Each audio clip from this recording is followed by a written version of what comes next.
que le cœur de ce pays, Seigneur, t'adore.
Bienvenue, bien-aimés, chers frères et sœurs, chers amis et connaissances. Mon nom est révérend docteur Isaac Nizigama. Je viens aujourd'hui, ce dimanche, le 25 octobre 2020, pour partager encore une fois la parole avec vous dans le cadre des ministères Évangile vécu. Et ce dimanche, nous allons partager la parole qui concerne l'expérience chrétienne. L'expérience chrétienne. Alors, comme on le sait, comme introduction, il faudrait nous replacer dans le contexte actuel du pluralisme religieux et des différents enseignements, des différentes pratiques religieuses auxquelles nous sommes constamment exposés, où d'ailleurs on commence à filtrer des discours qui semblent relativiser l'Évangile et relativiser le Christ, le mettant au même pied d'égalité que les autres religions. Alors il est important de pouvoir redécouvrir le sens et le fondement de la vie chrétienne authentique. Le sens et le fondement de la vie chrétienne authentique, ce ne sont pas des théories. On ne peut pas inventer le christianisme. On ne peut pas donc modifier les Écritures. C'est une expérience, le christianisme. C'est une expérience avec Dieu à travers la personne de Jésus-Christ. Donc voilà pourquoi il est important de redécouvrir ce fondement donc perpétuel de la foi chrétienne. Comme Jésus a dit, la terre, le ciel et la terre passeront, mais sa parole ne passera pas. Elle est éternelle, elle sera réalisés dans la vie éternelle. Donc je vais lire la parole que nous trouvons dans le passage sur lequel je vais me baser dans ce partage. Il se trouve dans la première épître, encore une fois la première épître de Jean, le premier chapitre du premier verset au verset 4. Au verset 4. Je vais lire sans tarder au nom du Seigneur Jésus. Ce qui était dès le commencement, ce que nous avons entendu, ce que nous avons vu de nos yeux, ce que nous avons contemplé et que nos mains ont touché, concernant la parole de vie. Car la vie a été manifestée et nous l'avons vue et nous lui rendons témoignage. Et nous vous annonçons la vie éternelle et qui était auprès du Père et qui nous a été manifestée. Ce que nous avons vu et entendu, nous vous l'annonçons à vous aussi, afin que vous aussi vous soyez en communion avec nous. Or, notre communion est avec le Père et avec le Fils, Jésus-Christ, avec son Fils, Jésus-Christ. Et nous écrivons ces choses, afin que notre joie soit parfaite. Amen. Alors, cette parole que nous venons de lire est importante parce qu'elle nous montre que l'apôtre ici, et qui parle d'ailleurs en incluant les autres apôtres, parce qu'il parle au nous, en nous, avec le nous pluriel, montre qu'ils n'ont pas annoncé de théorie. Ils n'ont pas donc annoncé des idées religieuses qui seraient une construction de l'esprit humain, de l'ingéniosité humaine. Ils ont annoncé l'expérience religieuse. L'expérience, il dit ici avec précision, l'expérience de la vie éternelle qui était présente en chair et en os, en la personne du Christ. Ce que nous avons touché de nos mains concernant la parole de vie. La parole de vie. Et on se souvient que l'évangile qui porte le même nom, Jean, dans son prologue, parle donc justement de cette parole de vie qui s'est faite chair. Une parole de vie qui s'est faite chair. Et c'est cette parole-là qui donne la vie éternelle. Amen. Qui donne la vie éternelle. Il ne s'agit pas de n'importe quel type d'enseignement ici. Il s'agit bien d'annoncer le Christ. D'annoncer le Christ qui est la vie éternelle. N'est-ce pas? Et qui est la lumière du monde, comme nous l'avons enseigné la fois dernière. Donc, je rappelle ici certains points du prologue de l'évangile de Jean. Au commencement était la parole, et la parole était avec Dieu, et la parole était Dieu. Au commencement, cette parole de vie était Dieu. Au verset 4, en elle était la vie, et la vie était la lumière des hommes. Amen. Et la vie était la lumière des hommes. La lumière qui luit dans les ténèbres. Mais les ténèbres ne l'ont point reçue. Amen. Les ténèbres ne l'ont point reçu. Et ce qui est important ici, et c'est de comprendre au verset 12, lorsqu'il dit que, il a déjà dit que cette lumière qui est en même temps la parole de vie, il s'est fait chair. Il a habité parmi nous. Au verset 12, il dit, commençons par le verset 11, il est venu chez les siens, mais les siens ne l'ont point reçu. Et verset 12, à tous ceux qui l'ont reçu, à ceux qui croient en son nom, il a donné le pouvoir de devenir enfants de Dieu. Amen. Autrement dit, devenir enfant de Dieu. C'est par le Christ. C'est par la foi en Christ. C'est par la réception de ce don de vie, de la vie de Dieu elle-même, et qui est dans le Christ, que l'on devient enfant de Dieu. Le message ici est clair. Ça veut dire que on peut demeurer dans les ténèbres. On peut être donc une personne qui n'a jamais reçu la vie de Dieu en Christ. Dans ce cas-là, on ne sera jamais appelé enfant de Dieu.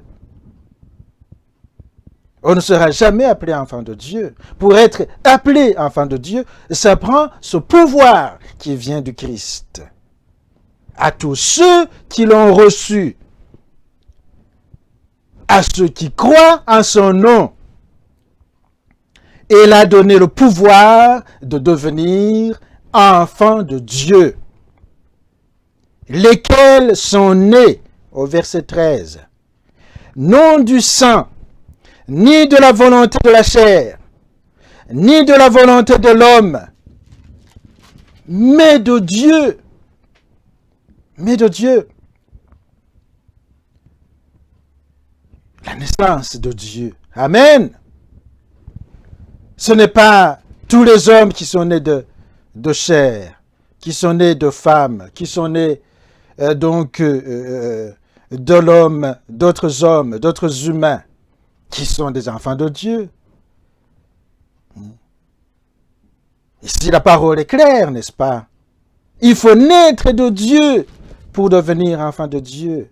Il faut naître de nouveau, et Jésus l'a répété à plusieurs reprises dans cet évangile. Il faut naître de nouveau, naître de Dieu pour devenir enfant de Dieu.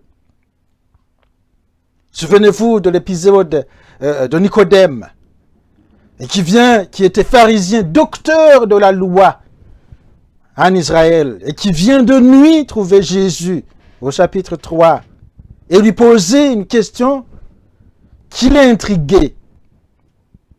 Rabbi, nous savons que tu es un docteur venu de Dieu, car personne ne peut faire les miracles que tu fais si Dieu n'est pas avec lui. Ça, c'est le verset 2. Au verset 3, Jésus répondit, en vérité, je te le dis, si un homme ne naît de nouveau, il ne peut voir le royaume de Dieu.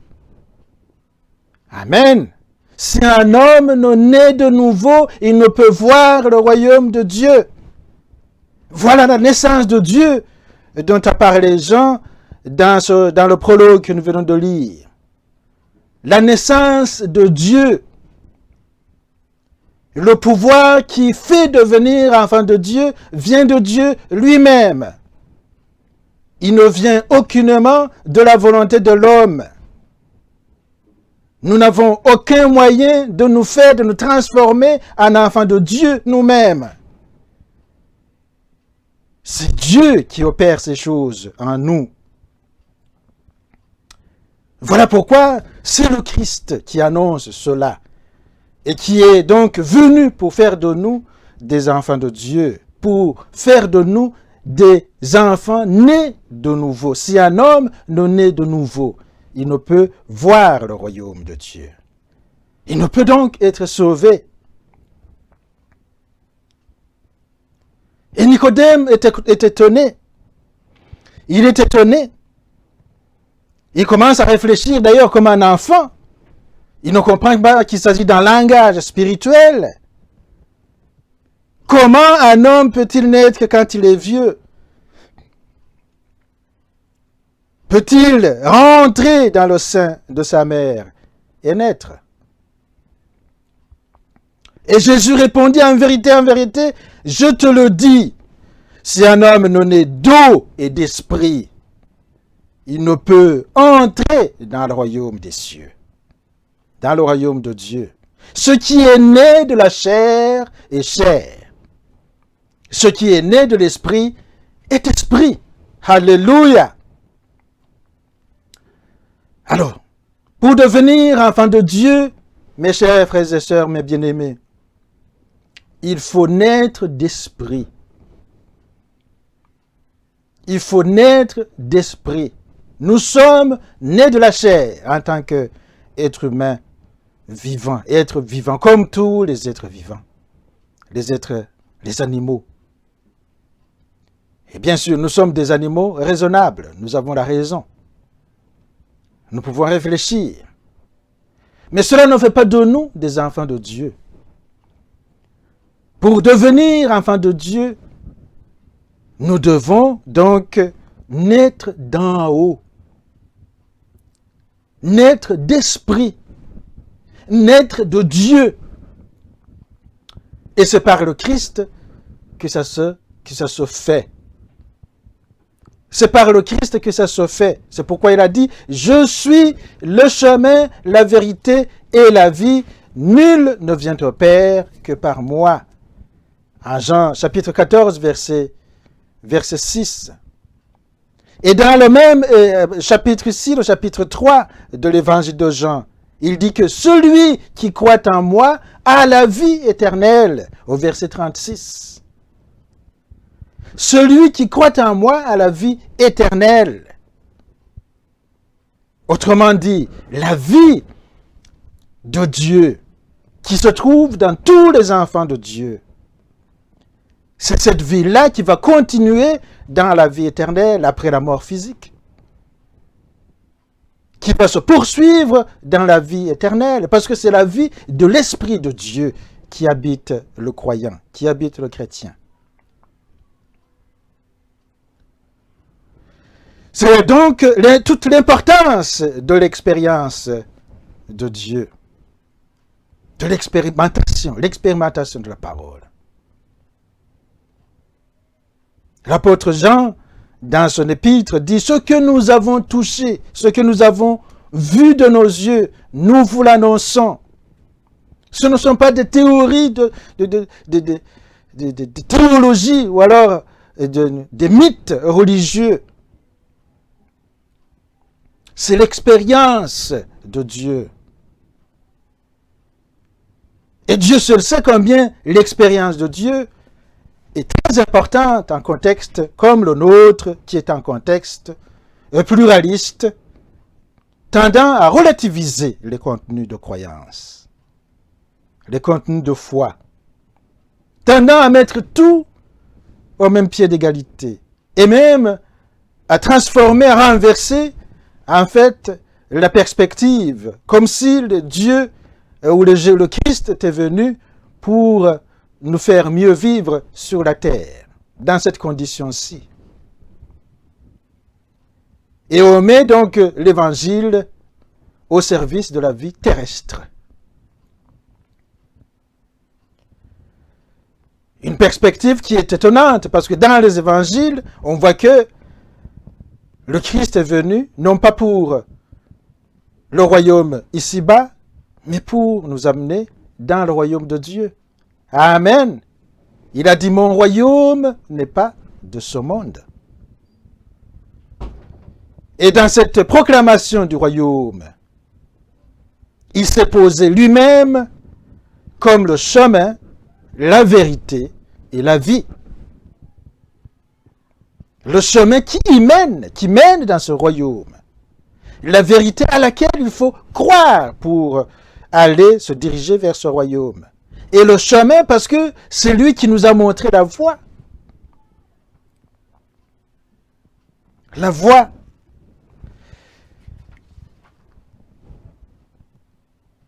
Donc, si on comprend ce message, je ne vois pas comment on peut l'abandonner subitement pour pouvoir embrasser les croyances religieuses de toutes les religions du monde.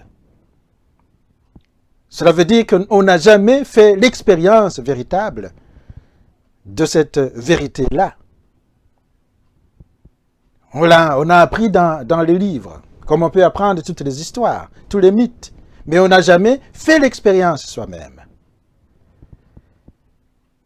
Et d'ailleurs, c'est inquiétant de voir des personnes qui n'ont jamais fait l'expérience de la parole et du Christ, pour avoir la certitude de la vérité qui est contenue. S'autoproclamer des enseignants de la parole de Dieu, s'autoproclamer des docteurs de la parole de Dieu, mais commencer à répandre des hérésies. C'est très étonnant.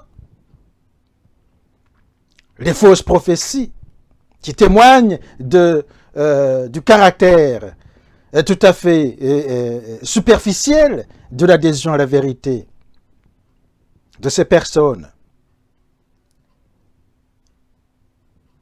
Eh bien, Jésus nous a rappelé que il faut chercher Dieu. À Matthieu 7, à partir du verset 7, le Seigneur lui-même a rappelé aux disciples qu'il faut chercher Dieu avec sincérité. Cherchez, vous trouverez. Frappez, l'on vous ouvrira. On ouvre à celui qui frappe. Frappez, cherchez. Et il a donné cette belle comparaison entre nous, les pères. Il a dit, quel est le papa ou le père d'entre vous qui donnerait à son fils une roche s'il lui demande du pain? Ou alors un serpent ou un scorpion s'il lui demande un poisson? Aucun, parce que vous aimez vos enfants. À plus forte raison, votre Père céleste vous donnera-t-il de bonnes choses. Et en Luc, chapitre 11, verset 13, il va préciser cette bonne chose que le Père va donner à ceux qui le cherchent. Et c'est bien le Saint-Esprit. Le Saint-Esprit.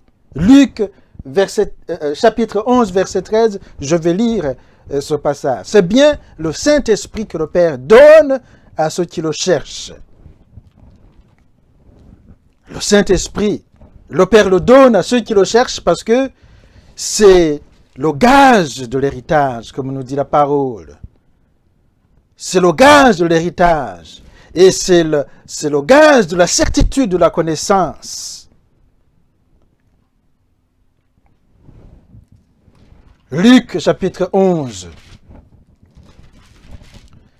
Chapitre 11, verset 13.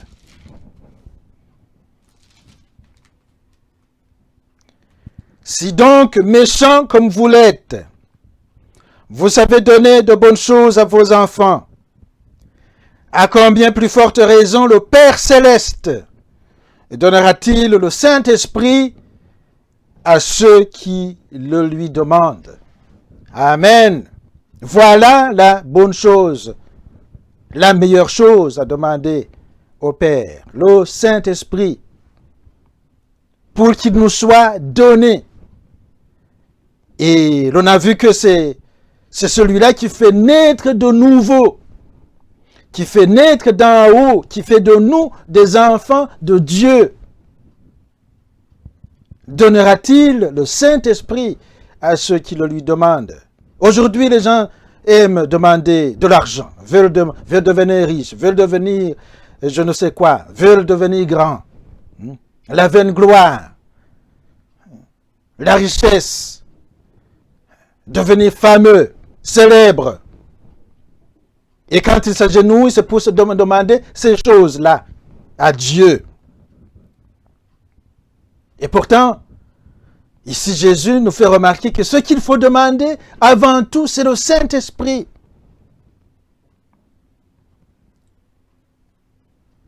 Pourquoi? Parce que c'est le Saint-Esprit qui fait de nous des enfants de Dieu.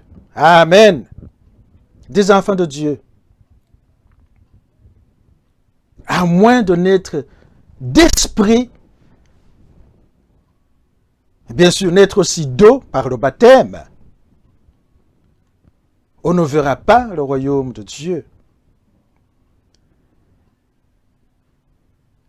Donnera-t-il le Saint-Esprit à ceux qui le lui demandent? Donc l'expérience, alléluia, l'expérience de l'Esprit, l'expérience du Christ, parce qu'il s'agit de l'Esprit du Christ.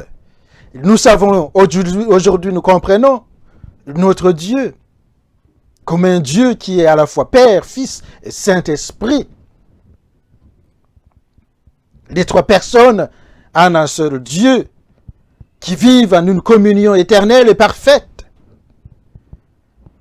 Et cette communion, lorsque le Saint-Esprit vient en toi, vient en nous, il nous la partage. Amen. Il nous la partage. Nous entrons en communion avec le Père et le Fils, comme vient nous l'enseigner l'apôtre Jean.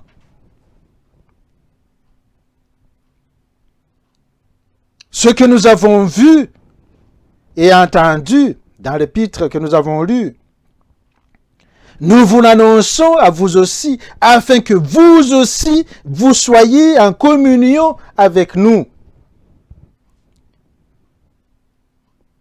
Et notre communion est avec le Père et avec le Fils.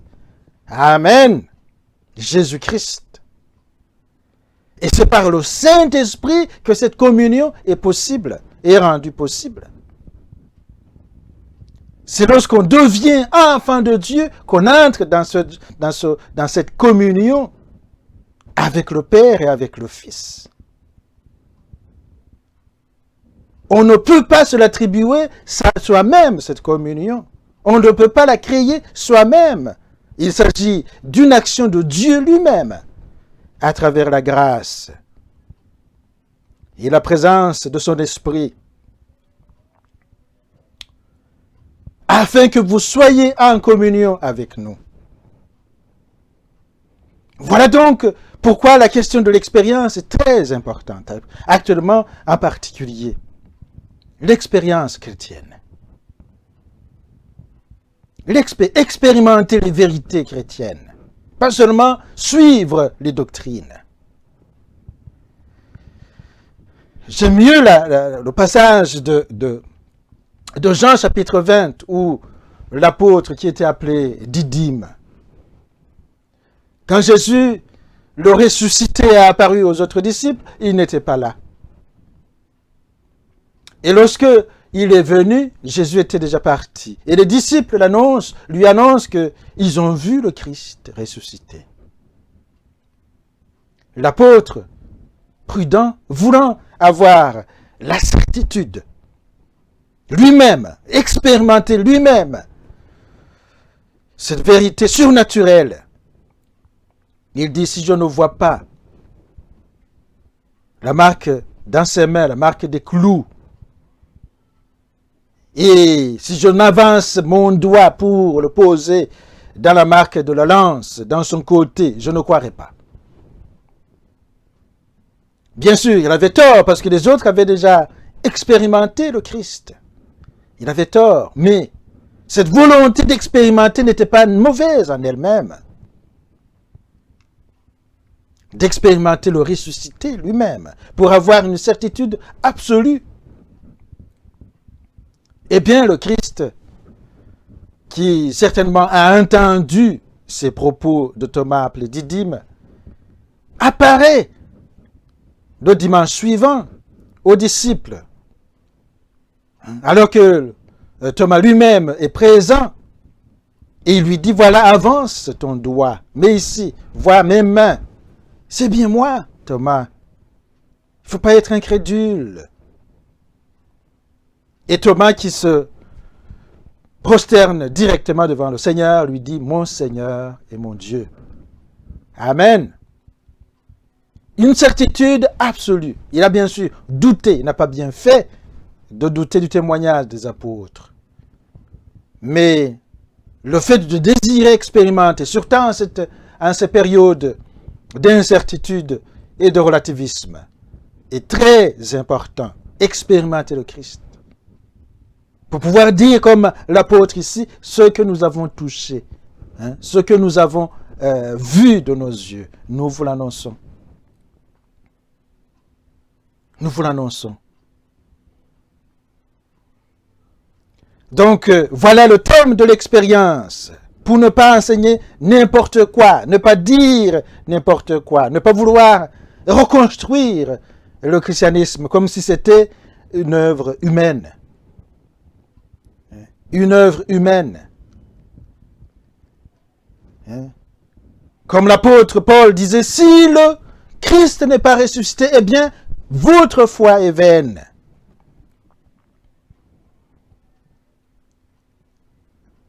Et pourquoi il le disait, l'apôtre Paul? Parce que lui-même, il avait fait l'expérience du Christ ressuscité. Du Christ ressuscité. Souvenez-vous de Acte 9, quand il raconte son expérience sur le chemin de Damas. Zélé qu'il était pour anéantir la nouvelle foi. Sincère dans sa recherche de Dieu, pour défendre la foi juive dans laquelle il avait été instruit. Déployant son zèle donc dans la mauvaise direction, parce qu'il était dans l'ignorance. Mon peuple périt par manque de connaissance. Voilà ce que dit l'Éternel. Et cette connaissance-là, ce n'est pas une connaissance théorique, c'est une connaissance expérimentale. Et l'apôtre Paul, se dirigeant vers Damas, voilà, le Seigneur décide de lui apparaître directement, lui dit, Saul, Saul, pourquoi me persécutes-tu? Et ici, il faut bien voir, persécuter l'Église, c'est persécuter le Christ. Amen. Persécuter l'Église, c'est persécuter le Christ lui-même. Pourquoi me persécutes-tu? Et Saul, qui n'était pas encore devenu Paul, dit, Seigneur, qui es-tu? Qui es-tu? Il dit, c'est moi le Christ, c'est moi Jésus que tu persécutes. Il te serait dur de régimber contre les aiguillons. Alors maintenant, l'apôtre, après avoir vécu cette expérience, a envoyé à Damas pour donc guérir de la cécité causée par cette apparition. Devenu chrétien, baptisé, la certitude de la vérité de la foi va être le fondement de son œuvre missionnaire gigantesque. La certitude de la vérité de la foi fondée sur cette expérience. Si le Christ n'est pas ressuscité, notre foi est vaine. Eh bien, il est ressuscité. Il est ressuscité. Il m'est apparu à moi, dit-il, l'avorton. Il m'est apparu. Je ne peux douter du tout de ce fait qu'il est ressuscité. Alors donc, en ce contexte pluraliste, chercher à expérimenter la foi de manière concrète, c'est la voie du salut, de ne pas pouvoir épouser, suivre n'importe quelle doctrine qui est professée aujourd'hui par des gens qui peuvent même s'autoproclamer serviteurs de Dieu, alors qu'ils n'ont jamais expérimenté la foi et le Christ. Ils ne savent pas de ce dont ils parlent.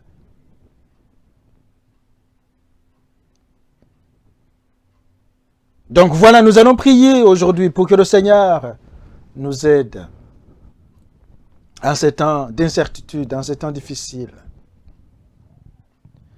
Nous aide à garder la foi La foi, pas n'importe quelle foi, la foi à un Dieu et à un Christ. Comme le Seigneur lui-même l'a dit en Jean 14.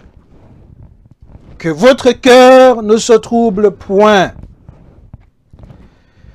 Croyez en Dieu et croyez en moi. Dans la maison de mon Père, il y a plusieurs demeures. Sinon, je vous l'aurais dit.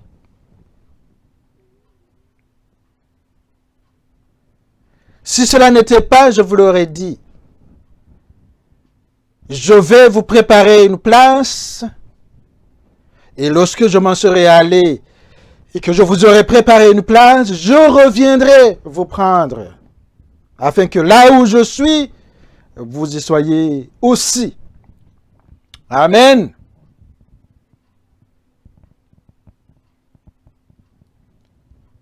Et Thomas lui dit, il n'était pas encore mort à ce moment-là, il lui dit, le Seigneur le dit avant de mourir, bien sûr, et Thomas lui dit, Seigneur, nous savons où tu vas. Et comment pouvons-nous en savoir le chemin?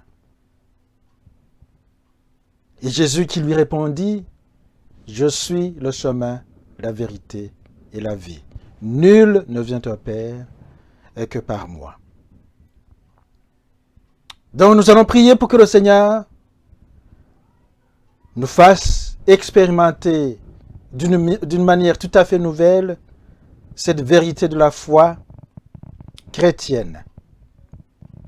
Pour que nous soyons appelés enfants de Dieu. Pour que nous soyons appelés enfants de Dieu, comme l'apôtre Jean l'a rappelé. Voyez quel amour le Père nous a témoigné. Pour que nous soyons appelés enfants de Dieu. Et nous le sommes. Amen. Nous allons prier pour que le Seigneur fasse luire en nous, dans notre cœur, cette joie parfaite dont il parle, dont l'apôtre parle dans son épître. La joie de nous sentir appartenir à cette famille de Dieu, par la grâce de Dieu, d'avoir été choisi par Dieu pour appartenir à cette grande famille de Dieu. Et nous sentir aimés par Dieu de cette façon, parce que Jésus ne va pas abandonner son Église. Amen. Malgré les temps dans lesquels nous sommes, Jésus n'abandonnera pas son Église. Il reviendra prendre l'Église. Il l'a promis. Il va défendre l'Église. Comme il a fait du temps de Paul, il le fera dans ces temps qui sont les derniers. Voilà, donc nous allons prier pour que le Seigneur nous y aide. Et il va le faire. Je t'invite, frères et sœurs bien-aimés, de prendre ce moment pour t'adresser directement à Jésus. Lui dire que tu veux le connaître. Lui dire que tu veux l'expérimenter. Que tu veux naître d'en haut. Naître de nouveau, naître d'esprit. Lui dire que tu veux le voir. Le toucher, comme l'apôtre Jean. Que tu veux être certain de la foi que tu as reçue. Lui dire, et il va le faire comme il l'a promis. Lui dire, parle-lui. Adresse-toi à lui. Amen. Que le Seigneur te bénisse. Alléluia.